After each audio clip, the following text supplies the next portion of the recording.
Hey, this is Dave DeCamp from antiwar.com. This is anti-war news for Friday, February 7th, 2025.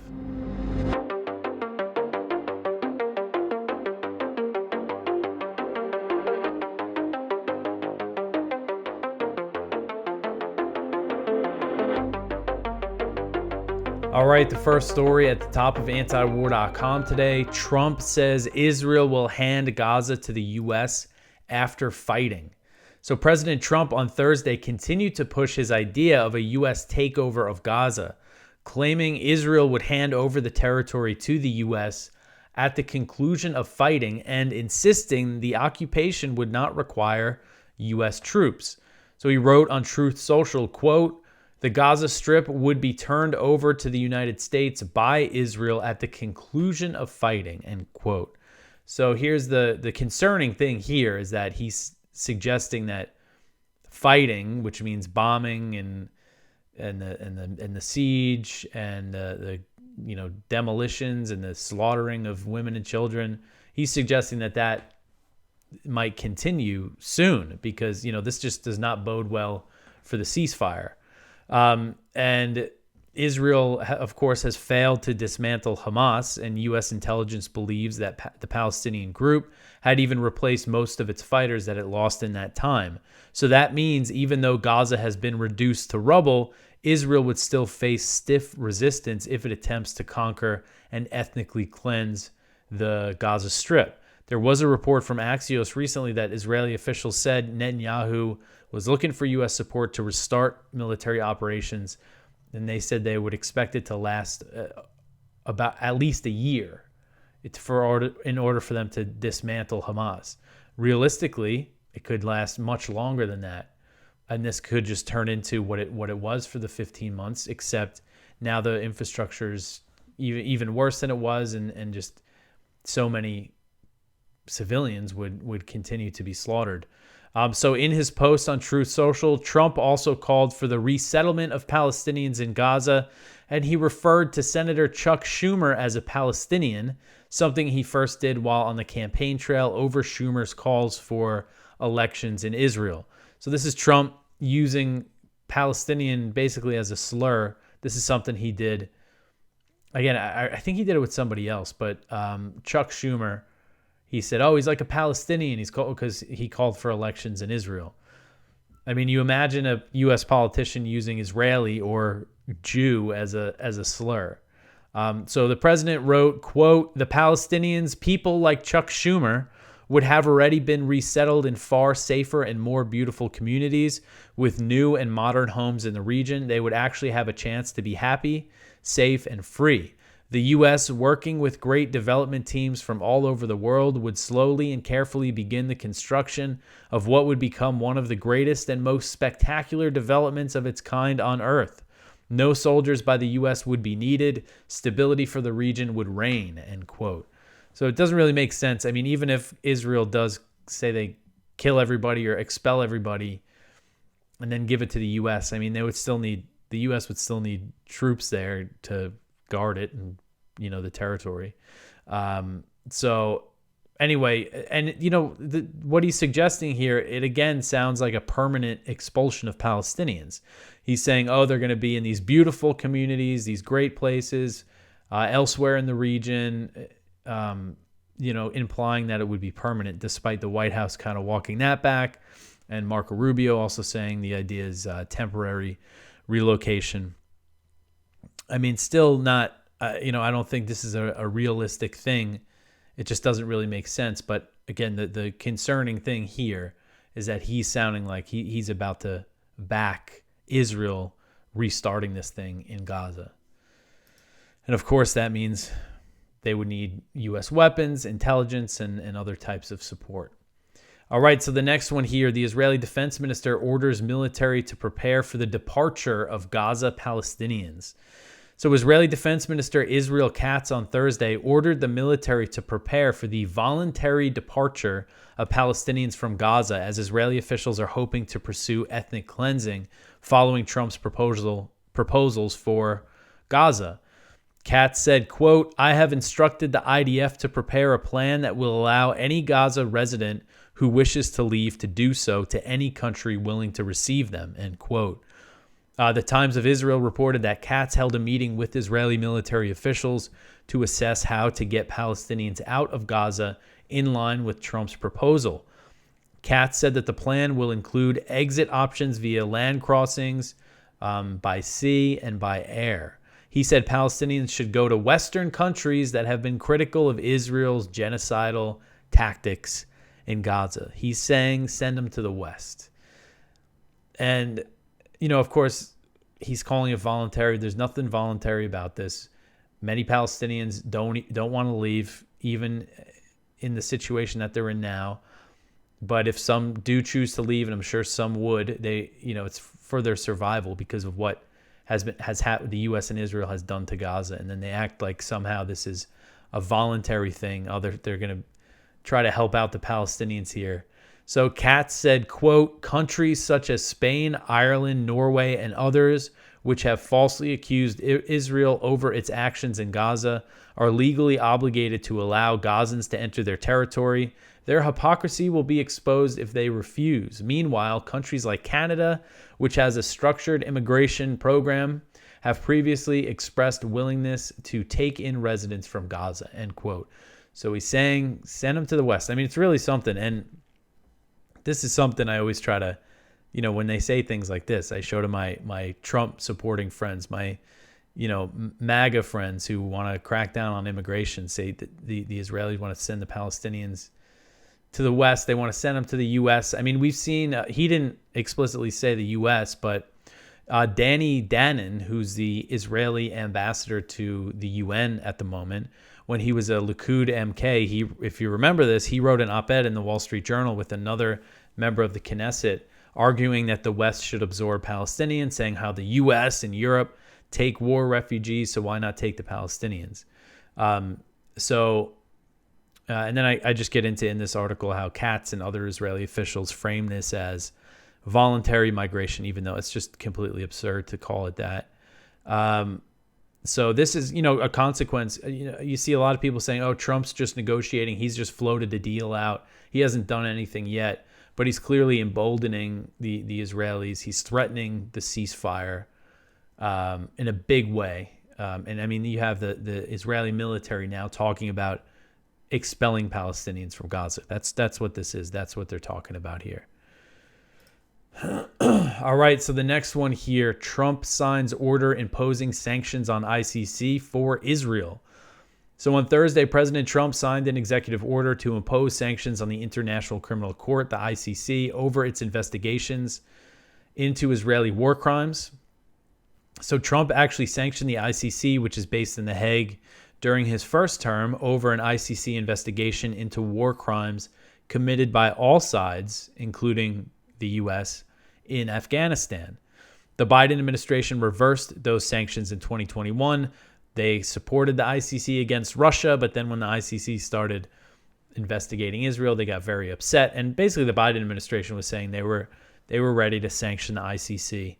And the ICC also sought warrants for 3 Hamas officials that are all killed now. It was Mohammed Daif, Sinwar, and Haniyeh, who was killed in Iran. So in his order, Trump accused the ICC of engaging in illegitimate and baseless actions targeting America and Israel. So it sounded like he was alluding to the previous Afghanistan stuff, which those investigations didn't go anywhere. I mean, it looked like the condition of the U.S. lifting the sanctions when Biden did lift the sanctions was, we'll lift these if you don't investigate us. And I think that was part of the deal, because then they dropped that Afghanistan thing. So, the reasoning here is that neither the U.S. or Israel are parties to the ICC, so they're not subject to it. But the state of Palestine, which is the West Bank and Gaza, they are a member of the ICC. They became a member of the court in 2015. So that means, and the Israelis are being indicted for activities for war crimes that were committed in Gaza. So that's the argument there. And Russia is also not a party to the ICC, but the U.S. Tried to use the court, supported the court going against Russia. All right. So someone pointed out that the Senate just blocked sanctions on the ICC. They just voted against it, and Chuck Schumer basically said they thought the bill was too broad and that they want to do it anyway. But still, so the Congress blocks it, but the president just signs an executive order to do it anyway. All right. So the next one here: Morocco, Puntland, and Somaliland. A Trump list to house Palestinians. So this article is from The Cradle. 3 African states have been proposed as potential areas where Palestinians from the Gaza Strip can be expelled to, Hebrew media reported on February 6th. According to a report in Israel's Channel 12, Morocco, the Puntland state of Somalia, and the secessionist Republic of Somaliland are being considered as places to relocate Palestinians to as part of President Trump's controversial plan to expel Palestinians out of Gaza and take ownership of the Strip. Puntland and Somaliland seek international recognition of their sovereignty over Somali territory, which Morocco seeks recognition of its sovereignty over the occupied Western Sahara. So this report says that Trump's government may use this push to forward his proposal for Gaza. And I know that Somaliland is something that the Trump administration is considering recognizing. And I believe, maybe I'm wrong, but when they brokered the normalization between Morocco and Israel, then the U.S. recognized Morocco's annexation of Western Sahara. Maybe that's not official U.S. policy, but this is saying that they're looking to use this, okay, we'll recognize you as an independent country for Somaliland if you take, a few 100,000 Palestinians. Morocco, you take a few 100,000. I think that is what they're going to try to do, is break it up and move them around. And this is something Israelis have been talking about since the beginning, is sending them to different countries. And that's another thing, which I explained in the article with Katz. When they say it's voluntary migration, it's been the plan from the beginning. This has been their ideal outcome, is ethnic cleansing. And of course, there's just nothing voluntary about it. All right, so the next one here, U.S.-backed Gaza strikes knowing a huge civilian death toll. So there's a big report from the Israeli magazine, 972 magazine, on Thursday. And it said that the U.S. coordinated closely with Israel on massive strikes in Gaza on residential buildings, knowing that more than 100 civilians would be killed, even though Israel did not have precise intelligence about the location of a Hamas commander it was claiming to target. So the report also detailed how Israel weaponized deadly carbon monoxide gas released by conventional bombs underground to kill Hamas commanders hiding in the tunnels, and in some cases, the gas killed Israeli hostages. So they knew that dropping these bunker busters would release carbon monoxide gas underground, and they were doing that purposely to kill people in the tunnels, and in some instances, they killed Israeli hostages. So this report, which cited 15 Israeli military intelligence and Shin Bet officers, said that Israel frequently bombarded residential areas in Gaza when it lacked intelligence on the exact location of Hamas commanders hiding underground. You see this picture here. Excuse me, sorry. This is the Jabalia refugee camp after a strike on November 1st, 2023. Actually, the strike happened a day earlier, but you might remember this. This was, there was an IDF spokesman being interviewed by Wolf Blitzer right after this big attack on the Jabalia refugee camp. Israel dropped a bunch of these 2,000-pound bombs and leveled multiple buildings. And he asked the IDF soldier, why did you, what's the deal here? Aren't all these civilians killed? And the IDF spokesman said, yeah, well, but we targeted a Hamas commander, one guy, to kill all these civilians. So this report from 972 is saying, not only is the U.S. supporting this by giving them the bombs, they were also aware of the casualties, of the civilian casualties that these strikes would cause. They were coordinating with them on this the whole way. So in these strikes, the Israeli military authorized the killing of triple-digit numbers of Palestinian civilians, which it framed as collateral damage. The report said the Israeli military maintained close real-time coordination with U.S. officials on these bombings regarding the number of civilian casualties, meaning the U.S. was a direct accomplice in the slaughter.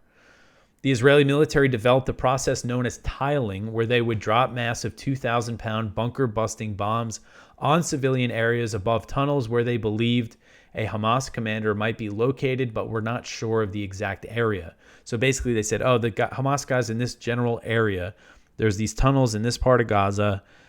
Let's just drop a whole bunch of bombs around there. Who cares that there's all these civilians in the buildings above?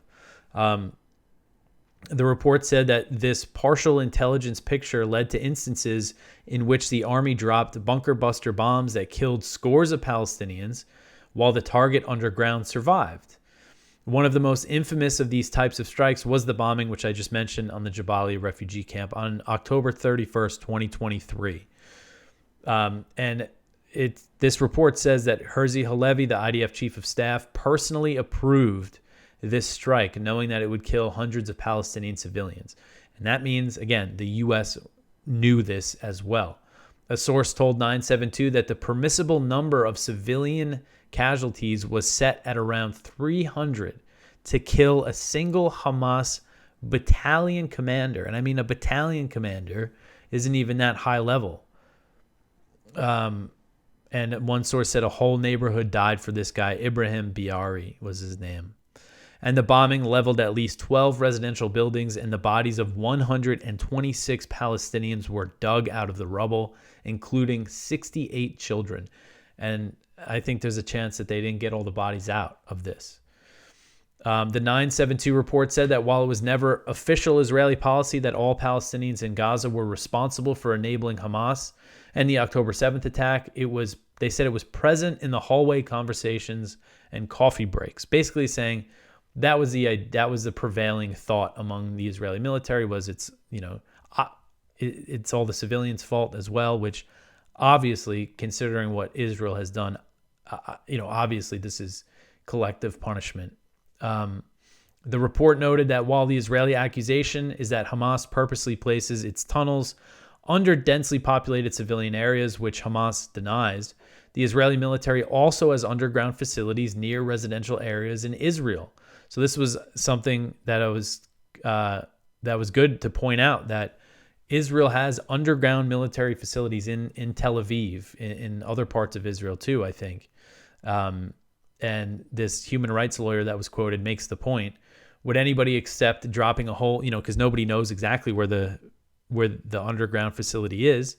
Would anybody accept dropping a whole bunch of bombs to kill Israeli commanders on Tel Aviv? I mean, no, of course not. I mean, this is just it's just completely out of control to have these war tactics. Throughout this thing, Biden administration officials claimed that they were concerned about the high number of civilian casualties in Israel's bombing campaign. But this report confirms that they were accomplices in the worst instances of civilian harm, and they enabled the attacks by providing the bombs. And there was an interview that Biden did. I don't think I covered it on this show, like a few days before he left office, basically acknowledging that Netanyahu convinced him to support strikes that'll kill a whole bunch of civilians. He said, basically, this conversation he had with Netanyahu, and he said something similar before, that he said, Biden said to Netanyahu, you can't be carpet bombing these communities. And then Netanyahu said back, well, you did it. You carpet bombed Berlin. You dropped a nuclear weapon, talking about World War II. And then Biden said, well, then we set up the UN and all these rules of war. And then Netanyahu hit back at him, saying some things or whatever. And Biden then conceded that he thought Netanyahu made a legitimate argument that Israel should take out the buildings above the tunnels. Biden said, quote, and he made the legitimate argument in his perspective, look, these are the guys that killed my people. These are the guys that are all over in these tunnels. Nobody has any idea of the miles of tunnels that are down there. The only way to get to them is to take out the places under which they got the tunnels, end quote. And that's exactly what they did, and the U.S. supported it the whole way. So I thought it was important to focus on that aspect of that report, because as an American, I think that's what we should be aware of, is how involved the U.S. is in these horrific massacres. But I would recommend going and reading the whole 972 report if you have the time. They get a lot into the gas aspect of it. I mean, it's just really crazy. All right, so the next one here, Israel attacking hospitals and blocking medical aid in the West Bank. So this is from Middle East Eye. So the raids in the West Bank continue. I haven't really covered them in the last few days, but Doctors Without Borders has demanded Israel stop its disproportionate violence in the occupied West Bank. The latest finding by the Swiss-based NGO, based on data collected between October 2023 and October 2024, found that Israeli military incursions into the West Bank intensified dramatically. So this is, they did a report into the attacks. This was a year ago, or over a year, from October 2023 to October 2024.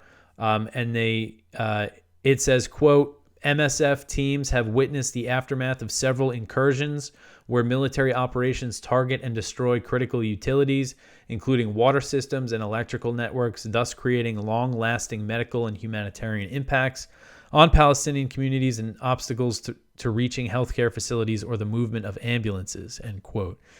And we've seen them tear up a lot of infrastructure in Jenin during this current raid that they're conducting, and demolishing these buildings now.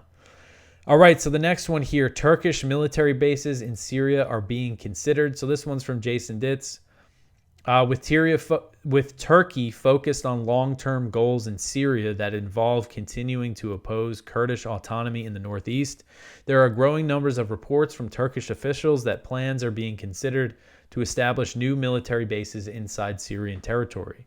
Details are still emerging on what this might look like, and thousands of Turkish soldiers are already reported to be operating on Syrian soil, mostly targeting the Kurdish SDF. Turkey has recently threatened invasion if the new Islamist government of Syria doesn't eliminate the SDF. And Turkey has been meeting with HTS officials and visiting and everything. And Erdogan met with Giuliani, or al-Shara, as he's known now. And so, I mean, Turkey has had backs all these factions in the north and has had kind of a deniable military presence there. But I wouldn't be surprised at all if we start seeing them, building real military bases in Syria. All right, so the next one here, Syria army invades Lebanon border town, major clashes reported. So this is another one from Jason. So violence in Syria's Homs and Hama governance have now spread across the border into neighboring Lebanon, and Syria's new Islamist government has reportedly sent ground troops into the Lebanese border town of Hermel, sparking massive clashes. So they've been fighting with these Lebanese clans in these border regions, and as far as I understand, they're Sunni Muslim groups, but there's reports that they've also clashed with some Hezbollah fighters, and they have made much, HTS has made much of its priority to move against Hezbollah inside Syria, as well as promising to combat the drug trade. I think the accusation is that drugs flow through here, but they actually were shelling towns in Lebanon, and HTS fighters actually crossed the border. As far as it looks, there's 2 people were killed on the Lebanon side. So no major casualties or anything yet, but certainly an area, another area in Syria to keep an eye on is this border with Lebanon area. All right, so the next one, the U.S. imposes new sanctions on Iran. So the Trump administration on Thursday imposed new sanctions meant to target Iranian oil shipments to China, which came after the president signed an executive order to reinstate the so-called maximum pressure campaign against Iran of his previous administration. So this is very foolish. I mean, these sanctions just are so pointless. Basically, what happened is Biden continued the maximum pressure. He added sanctions on Iran, but they were able to find buyers in Asia, in China, that aren't afraid of U.S. sanctions, and they had ships to do it. And I don't think these sanctions are going to stop these shipments. It's just, sanctioning for the sake of sanctioning. And it's just not a good sign that they're going to really try diplomacy with Iran like Trump is saying. I mean, I guess they're going to say this is leverage, but it just seems, it's just foolish. It's just like, this has been the response of the U.S. government for the past few decades now. If any government's doing something they don't like, they just sanction. And then they've created these alternate economic networks that aren't afraid of sanctions, so that they can't sanction their way out of these things. So just not a good sign that this is something that they're doing here. And for the Iranians, the Iranians are saying they're ready to talk, that they could resolve the nuclear issue because they don't want nukes. Even Trump said the leadership doesn't want nuclear weapons. So I just hope something's happening behind the scenes. All right, so the next one here, Trump envoy rejects Zelensky demand for nukes. So this one is from Kyle Anzalone at the Libertarian Institute. President Trump's envoy to the war in Ukraine firmly rejected Kiev's request for nuclear weapons. President Zelensky recently said that Kiev needs NATO membership or nukes. In an interview with Fox News, retired General Keith Kellogg said, quote, "The chance of them getting their nuclear weapons back is somewhere between slim and none. Let's be honest about it. We both know that's not going to happen," end quote. And I mean, I think we know that it's not going to happen either. Russia knows that. Russia has even said that. I think it was a story I went over yesterday. That's why they were saying what Zelensky's saying is just kind of delusional. And I think it's just another thing that's just not a good sign for diplomacy here, even though, we're still just not really seeing any steps toward any kind of deal between Russia and Ukraine. And we're already a few weeks in now to the new Trump administration. All right, so the next one here, Rubio pushes hawkish agenda on first trip. So another one from Kyle. Secretary of State Marco Rubio is finishing a trip to Latin America where he advanced an interventionist policy in Venezuela, Panama, and Haiti. During a stop in the Dominican Republic on Thursday, Rubio announced the seizure of a plane owned by Venezuelan President Nicolas Maduro. The U.S. claims that the plane has been used to violate American sanctions. So this isn't good that little Marco goes over to the Dominican Republic and basically steals Maduro's plane. The Biden administration stole a different Venezuelan government plane there last year. And, this comes right after you had Rick Grenell go over to Venezuela and come home with these 6 American prisoners that they wanted to get released. And Trump said Venezuela agreed to take some migrants in. So there's a sign there that there's an opportunity there for diplomacy. And then you have Marco, who, when it comes to Venezuela, I mean, the regime change effort under the first Trump administration, he was one of its biggest proponents, basically threatening Maduro with a death like Gaddafi's by posting this picture of a bloody Gaddafi there, when this was all going down. So just not a good sign. And then what else did he do? He endorsed the intervention in Haiti, the U.S.-backed intervention in Haiti, the Kenyan troops that are deployed there, or I think they're, what are they, police? And there's also, the Panama thing has been interesting. The Trump administration has acted like they got these concessions out of Panama, like they agreed to not charge U.S. Navy ships any fee to go through the canal, but the Panama Canal Authority says that's not true. And then the whole Belt and Road Initiative, I mean, as far as I understand it, they said they got Panama to not renew the Belt and Road Initiative with China, but it's not like an agreement that you re-sign every year. These are infrastructure projects that in recent years Panama has not done as much business with China in general. So I don't really think they got much out of Panama, but they're presenting it like some kind of victory. So hopefully that means they're going to drop this idea of, taking the Panama Canal or whatever. But little Marco's first trip to Latin America. I mean, even though it could lead to some bad things if you have Marco Rubio leading the policy in Latin America, I kind of like covering Latin America and it just kind of being in the news, because we just don't hear about it too much when we talk about U.S. foreign policy, even though it's countries that are much closer to us.